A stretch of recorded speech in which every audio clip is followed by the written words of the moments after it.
Here are the top things you need to start making candles. Number 1, wax. Because how on earth could you make candles without? Well, we're not going to get into that. Number 2, fragrance oil. Unless, of course, you want an unscented candle. Number 3, wick stickers. Number 4, wicks, cotton or wood. Number 5, a vessel of your choice. Don't forget to make sure it's heat resistant. Number 6, a pouring pot. Number 7, a thermometer. We use a temperature gun, but this is personal preference. Number 8, wick bars to center your wick. Number 9, a heat source. 10, a scale to measure your ingredients. And for a bonus, colorants. Send this to someone who's thinking about making candles.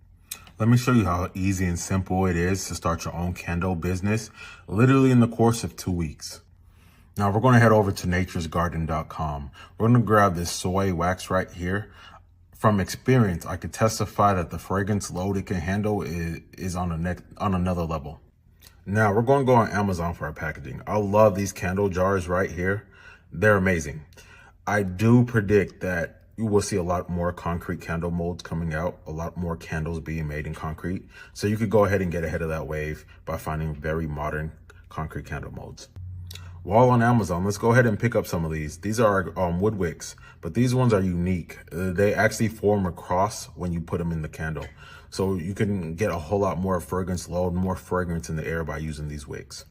Now, Candle Science has some of the strongest, and I mean the strongest fragrances you could choose.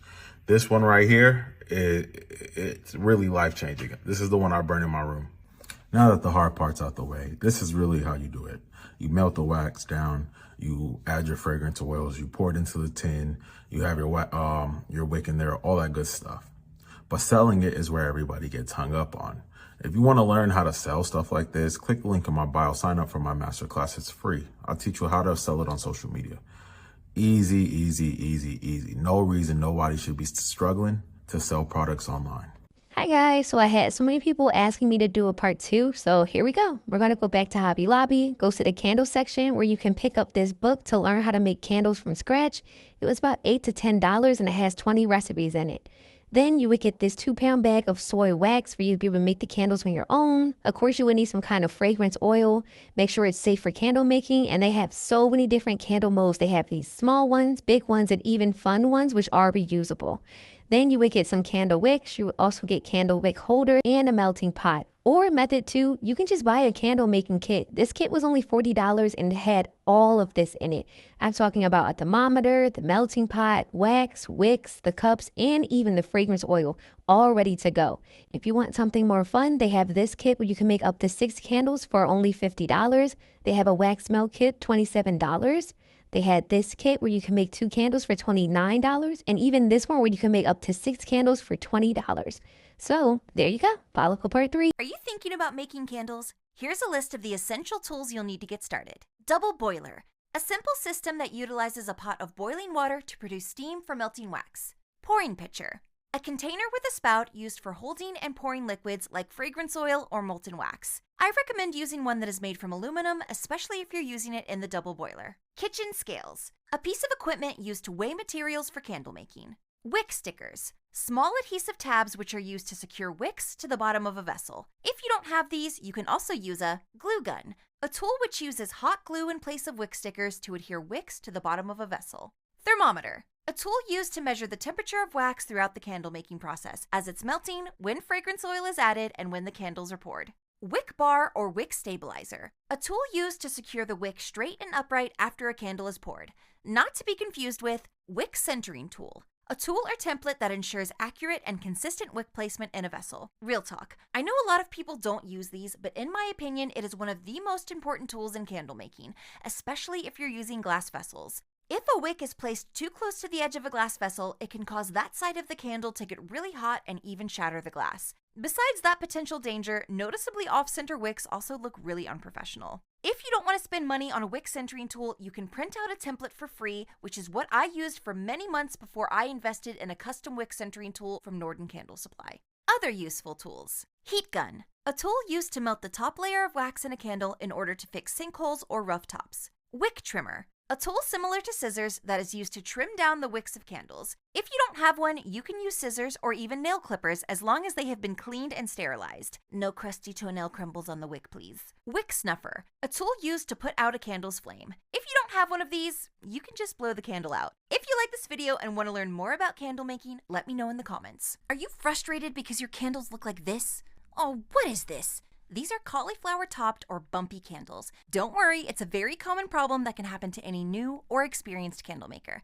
Let's troubleshoot this together. There are 4 reasons why your candles might be forming bumpy tops. Number 1, you're using 100% soy wax. Soy wax is a polymorphic compound that is prone to crystallization over time and temperature change. Now, I don't want to get all sciencey on you, so basically that means soy wax is vulnerable during the time it changes from a liquid to a solid, like when you've poured your candles and they've begun to set. The longer the window of setting time there is, the more time it has to create this crystallization and form bumpy tops as it sets. You can combat this issue by experimenting with the temperature you pour your soy candles at. I pour my candles between 55 and 57 degrees Celsius in a cozy room and rarely have problems with bumpy tops. There's a lot of advice out there saying you should preheat your vessels before pouring, but I find this is an extra unnecessary step and I've personally never had to do it with my soy candles. If you're having trouble with soy wax, you can also try blending it with another wax type such as coconut, apricot, or paraffin, as they are not as prone to forming bumpy tops. But each wax will have its own list of pros and cons, so keep that in mind when you're doing your research. Number 2, you're pouring your candles too hot.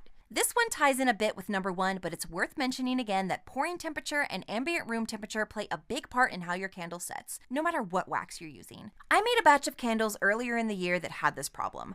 It was late and I was in a rush to get them poured so I could go to bed. I poured them about 10 degrees hotter than I normally would, set them up with wick stabilizers, and went to bed thinking all would be well. Well, it wasn't. I returned to my workshop the next morning to find all of my candles had cauliflowered. It wasn't really a massive problem because the issue was purely cosmetic, but it did create an extra step in the process to fix them and wasted time I could have spent doing something else. I learned my lesson on this one, and I hope you don't make the same mistake I did. Don't try and cut corners. Always pour your candles in a comfortably warm room at the recommended temperature for your chosen wax type. Number 3, fragrance oil. If you've seen some of my other videos, you may be starting to recognize a pattern here. Fragrance oil plays a big part in how your candles set and perform, especially in soy candles. Some fragrances are known to curdle soy wax and form bumpy tops. Vanilla, lavender, and geranium are the usual culprits for this. You can prevent this problem most of the time by ensuring you are pouring your fragrance into your wax between 80 and 85 degrees Celsius and mixing it for several minutes so that it's well combined. Side note, when you're mixing your wax, try not to stir it too wildly so air doesn't become trapped in the mixture. And for the love of all things good, never use a whisk to mix your wax because that will all but guarantee you trap air in the wax, causing your candles to have bumpy tops as they set. Number 4, humidity.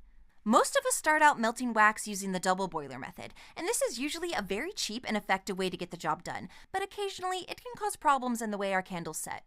The battle we're fighting here is against moisture. If you're not melting your wax in a tall enough pitcher, steam, aka water, may be contaminating your wax. To reduce the amount of steam produced by this method, you can boil your water at the lowest possible temperature and melt your wax slowly over time. This isn't ideal if you're in a rush and need to melt your wax quickly, but it's also not ideal to have humidity trapped in your candles. I've said it once, I'll say it again, don't try and cut corners with candle making. In one way or another, you'll have to make up for it later and it will only lead to frustration and heartache. Quick and easy fix for bumpy tops. The steps in this video will help you prevent bumpy tops, but how do you fix them once they've already happened? The quickest and easiest way is to use a heat gun to melt the very top layer of wax and let that set again smoothly. You can also pour a very small amount of wax on top of the bumpy candle and let that set. That being said, an ounce of prevention is worth a pound of cure, so don't rely on these easy fixes. It's much better to get to the bottom of the problem before it happens. What other candle problems should we troubleshoot? Let me know in the comments. What temperature should you add your fragrance oil to your wax? Well, it all depends on what type of wax you're using. For soy wax, 170 degrees Fahrenheit to 185 degrees.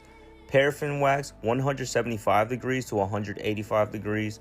Coconut or cocoa soy blends, 180 degrees to 200 degrees. Beeswax, 160 degrees to 175 degrees. Don't forget to save this video so you can always refer back to this chart. If you have any more questions, feel free to leave them in the comments below. My name is Vansky and I deal with all things scented. Make sure to like and follow if you want to see more. In this video, I'm going to be giving you my 3 best tips for starting a candle business, what I wish I would have known, what I learned the hard way, and what you need to know before you start. So let's get into it. My first tip, it is going to be to start with a basic 2, maybe 3 candles and perfect those. Let those be your signature scent. Let that be your first collection and really focus on doing that. I started with the Calm Life collection and I started with 6 scents and it was just way too much to take on. And then when I started taking the business a lot more seriously, I just went with my 3 best-selling scents. The eucalyptus was one of them. And when I really perfected these ones, got the photography done on them, put it on the website, got the reviews back, and I really knew that these were good products, that's when I knew I was ready to expand into other things. Tip number 2 is going to be to know your numbers. And I was super naive to this at first because I just didn't know, but if you want a profitable money-making business, you have to know your numbers. You have to know how much everything costs. So I'm going to show you guys an example of one of mine, and it pretty much is just listing every single thing that I buy, whether it's the beeswax, coconut oil, and then do that for each of your candles so you know how much it costs, how much exactly it costs to make your candle, and then you know how to price it, you know how to do wholesale, you know how to go from there. For my last and final tip, it is going to be to document, record, and share everything. And I know it may seem intimidating because you don't have the professional look yet and you're just starting out, but I promise you that is what did wonders for me because you look like a relatable person. You are a relatable person just showing your life. People have created so many connections because they see that I'm a mother. They see that I started when he was a baby. They see that it's achievable and that I'm just a normal person who started a candle business. And it really, you know, people want to support you because of that. So it really helped me. I definitely want to share that. Start your socials and get to posting even if you're just in the testing stage. And that is all the tips. That concludes this video. I hope this helps at least somebody. And if you have any questions, I'm an open book and I'm here to help you guys. I'll see you in the next video.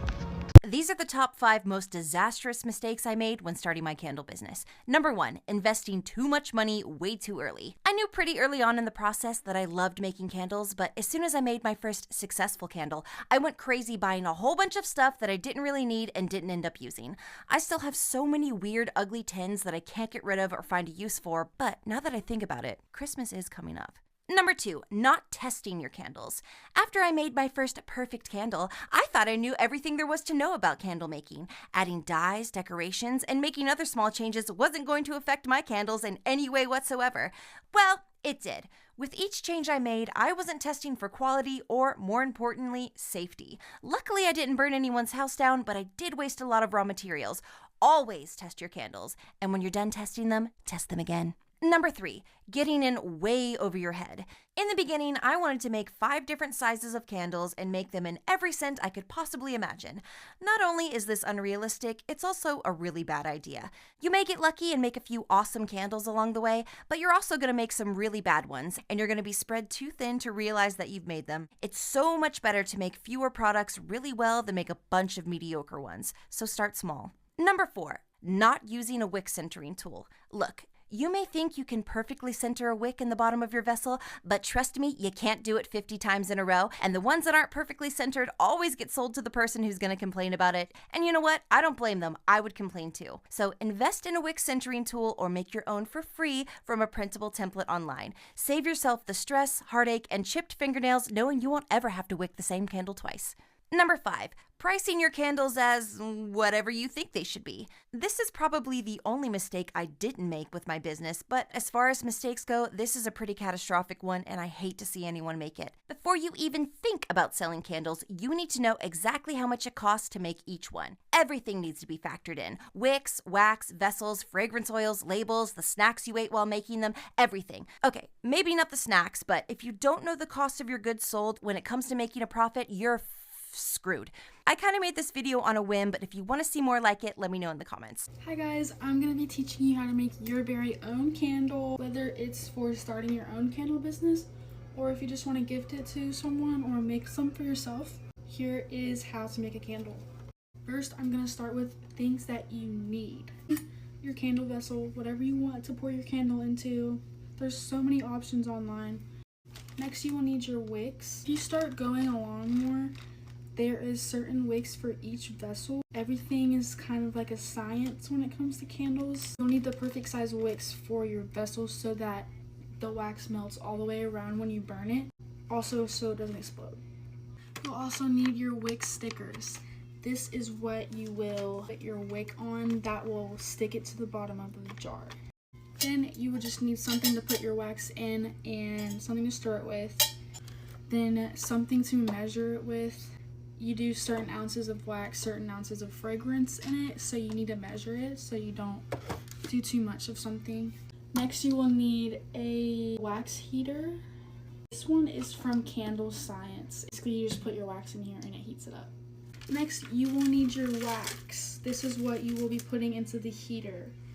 I use 100% soy wax, so soy wax is non-toxic, it's safe for everybody.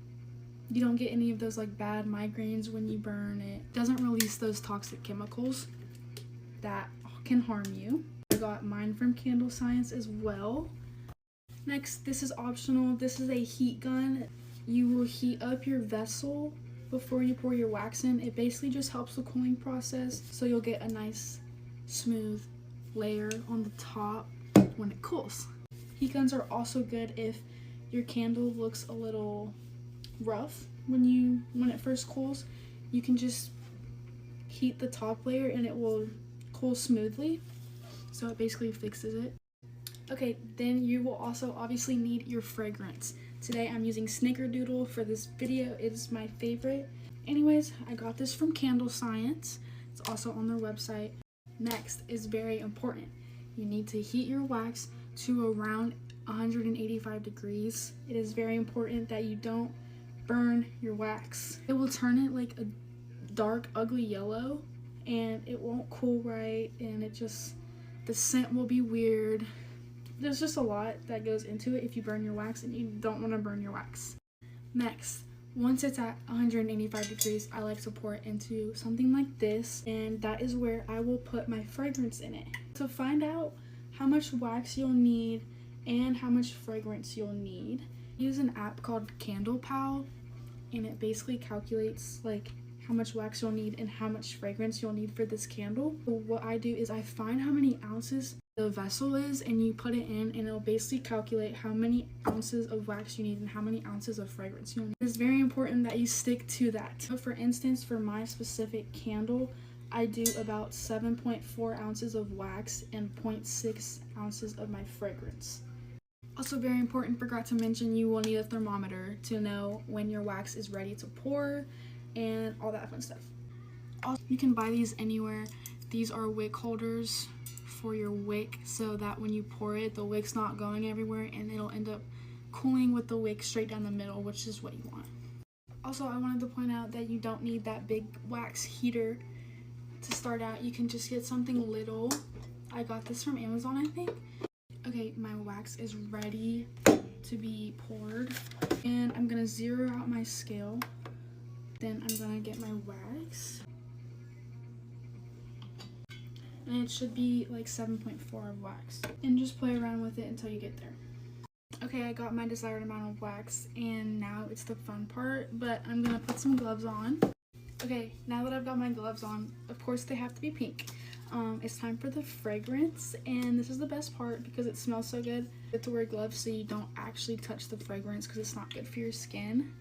Okay, so I'm gonna zero out my scale, and I'm going to add 0.6 of my fragrance.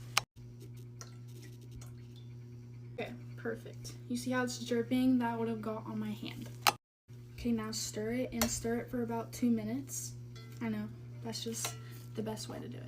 Okay, I stirred my candle for about 2 minutes, and now I'm gonna let it cool to about 135 degrees. It's very important that you let it cool to that. Okay, it's ready to be poured in here, but first I'm going to use my heat gun.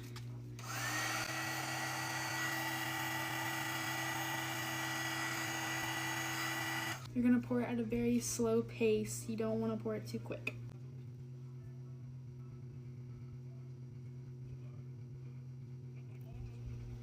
Okay, now you just let it sit and it will cool like this, and you'll have a candle. Yeah, I hope this helped. Okay, I'm going to share with you guys 5 things that you can buy on Amazon that will help you start your small candle business. Starting out, you can buy this wax warmer. This is what I used when I started out to melt the wax in order to make the candles. Now I use a DigiBoil, which is like the same thing as this, just it holds way more wax. But this is what I use to start out. You don't necessarily have to use one of these. You could use a pouring pitcher, which I'm going to show next, and just burn it on your stove, like with a pan with water.